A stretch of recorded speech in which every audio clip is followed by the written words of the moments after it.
আজকে সকাল থেকে দুপুর পর্যন্ত লালমনির হাটে আমাদের জামাত ইসলামের জনসভা ছিল।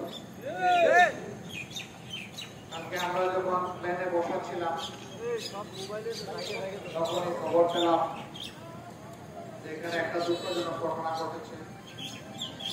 একটা গরিব পরিবারের একটা সন্তানকে ফোন করে তার লাশ পার্শ্ববর্তী দেশে নিয়ে যাওয়া হয়েছিল। আমরা তখন স্থির করেছিলাম জনসভা শেষ করে দুটি পরিবারের কাছে যাব, তাদেরকে সান্ত্বনা দেব এবং তাদের পাশে দাঁড়ানোর অঙ্গীকার ব্যক্ত করব। আবার আজকেই জনসভার শেষে এখানে আসার পথে শুনতে পেলাম সম্ভবত 11-12 বছরের একটা মেয়ে জান্নাতি নামের কিছু পশু প্রথমে তার ইজ্জত কেড়ে নিল, তারপরে সবাইকে কাঁদিয়ে মেয়েটা আল্লাহর দরবারে চলে গেল। আমরা দোয়া করি আল্লাহ তাআলা জান্নাত থেকে জান্নাতবাসী করুন। আমরা এও দোয়া করি আল্লাহ তাআলা তার মা বাবাকে প্রশান্তি এবং সবরের কেয়ার করার তৌফিক দান করুন। আমরা দোয়া করি ক্ষুব্ধ এলাকাবাসীকে আল্লাহ তাআলা সবর করার তৌফিক দান করুন। এর সাথে আমরা পশুদের কঠিন বিচার চাই। যারা শুধু ইজ্জত নিয়ে শেষ হয়ে যায়নি, মেয়েটির জীবনও শেষ করে দিল। মেয়েটিকে আর ফিরিয়ে পাওয়া যাবে না এই জগতে, কিন্তু তার আপনজন মা বাবা সহ তারা যদি দেখতে পায় পশুদের সঠিক বিচার হয়েছে, কিছুটা শান্তি পাবে, জান্নাতের আত্মাও শান্তি পাবে। আপনাদের কণ্ঠে কণ্ঠ মিলিয়ে একই আওয়াজ আমাদের, এর বিচার হতে হবে, সঠিক বিচার হতে হবে, কঠিন বিচার হতে হবে, দ্রুত বিচার হতে হবে।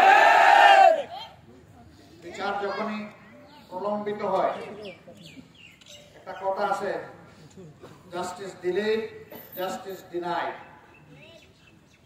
বিচার যখন লম্বা হয় তখন বিচার হারিয়ে যায়। আমরা এই হৃদয় বিদারক ঘটনার বিচার হারিয়ে যেতে দেখতে দিতে চাই না। আইন শৃঙ্খলা রক্ষাকারী সংস্থার ভাইদের প্রতি আমাদের অনুরোধ, আপনারা যথাযথ পদক্ষেপ নিন। আপনারা জনগণের সহযোগিতা পাবেন এবং দোয়া পাবেন। কোনো কিছুই যাতে এই কাজে আপনাদের বিঘ্ন সৃষ্টি না করতে পারে, কেউ যাতে অন্যায় প্রভাব সৃষ্টি করে বিচারকে বিঘ্নিত করতে না পারে, এই জন্য কালীগঞ্জের জনগণকে আমরা পাহারাদারের ভূমিকা পালন করার আহ্বান জানাই। আপনারা শক্ত থাকলে আমরা আপনাদের পাশে থাকবো, আপনারা শক্ত না থাকলে আমরা পাশে থাকার জায়গাটাও খুঁজে পাবো। এই পরিবারকে আপনারা সম্মান করবেন, ভালোবাসবেন, আশ্রয় দেবেন, তাহলে তাদের দুঃখ আপনাদেরকে পেয়ে কিছুটা হয়তো বা লাঘব হবে। এই পরিবারের আরো যত সদস্য এবং সদস্য আছেন, মহান রবের দরবারে দোয়া করি আল্লাহ তাদের নিরাপত্তার ব্যবস্থা করুন। এই পরিবারের প্রতি আল্লাহ রহম করুন, এই পরিবারকে আল্লাহ ক্ষমা করুন, এই পরিবারের ইজ্জত আল্লাহ বৃদ্ধি করে দিন, হারানো ইজ্জত আল্লাহ পুষিয়ে দিন, তাদের রিজিকে আল্লাহ বারাকা দিন, এলাকার উপর আল্লাহ তাআলা রহম করুন, বাংলাদেশের উপর আল্লাহ রহম করুন।